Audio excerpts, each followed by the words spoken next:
They sued me for stealing my husband's fortune.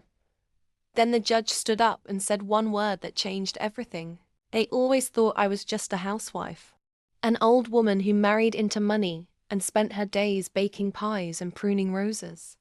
But when my husband died and left every cent of his multi-million-dollar estate to me, and not a single dollar to our daughter, they snapped. My daughter and her arrogant husband dragged me to court, accusing me of forgery, manipulation, and even elder abuse. The daughter I gave birth to called me a gold digger.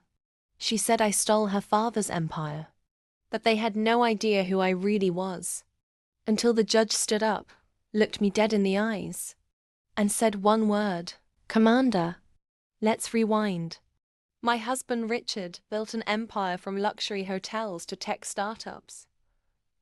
And yes, he loved me, but he loved power more. What no one knew was that long before I met him, I commanded one of the most classified intelligence units in the country, trained in psychological warfare, asset protection, and counter-surveillance. Richard knew who I was when we met. That's why he trusted me with everything. His passwords, his holdings, his legacy. When he was diagnosed with terminal cancer, he made his will clear.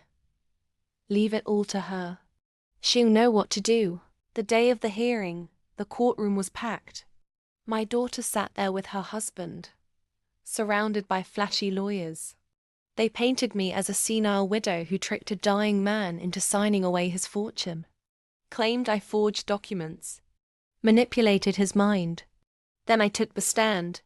Before I even opened my mouth, the judge stared at me. Then he rose to his feet. "Commander Vance?" he said, stunned. "Is that you?" The courtroom went silent. My daughter's face? Priceless. "Retired, Your Honor," I replied. The judge smiled. "We served together in Brussels. She's the sharpest operative I ever met. If she says the will is authentic, I'd bet my gavel on it." Suddenly, the lawyers were whispering. My daughter looked like she'd swallowed glass. But I wasn't done.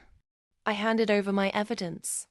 Video recordings of Richard dictating his final wishes, digital timestamps, and biometric verification. Then I dropped the final bomb. I had already moved all the assets. The properties were transferred. The accounts were sealed. And their names? Never even appeared in the new legal trust.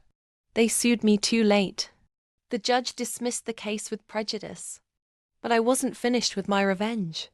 Before leaving the courtroom, I turned to my daughter and said calmly, "This isn't about money. It's about loyalty. You sold me out for a check. So now, you get nothing.